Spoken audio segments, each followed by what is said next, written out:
لوگ آپ سے پوچھتے ہیں کہ وہ اللہ کی خوشنودی کے لیے کیا خرچ کریں۔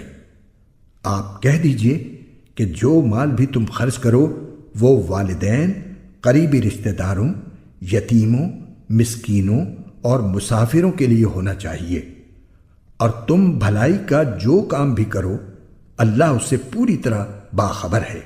تم پر دشمنوں سے جنگ کرنا فرض کیا گیا ہے اور وہ تم پر گراں ہے، اور یہ عین ممکن ہے کہ تم ایک چیز کو برا سمجھو حالانکہ وہ تمہارے حق میں بہتر ہو، اور یہ بھی ممکن ہے کہ تم ایک چیز کو پسند کرو حالانکہ وہ تمہارے حق میں بری ہو، اور اصل حقیقت تو اللہ جانتا ہے اور تم نہیں جانتے۔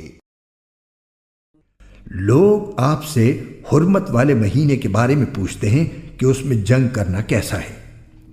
آپ کہہ دیجئے کہ اس میں جنگ کرنا بڑا گناہ ہے، مگر لوگوں کو اللہ کے راستے سے روکنا،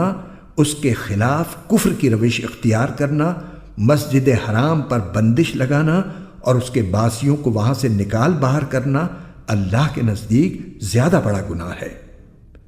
اور فتنہ قتل سے بھی زیادہ سنگین چیز ہے، اور یہ کافر تم لوگوں سے برابر جنگ کرتے رہیں گے یہاں تک کہ اگر ان کا بس چلے تو یہ تم کو تمہارا دین چھوڑنے پر آمادہ کر دیں، اور اگر تم میں سے کوئی شخص اپنا دین چھوڑ دے اور کافر ہونے کی حالت ہی میں مرے تو ایسے لوگوں کے اعمال دنیا اور آخرت دونوں میں اکارت ہو جائیں گے۔ ایسے لوگ دوزخ والے ہیں، وہ ہمیشہ اسی میں رہیں گے۔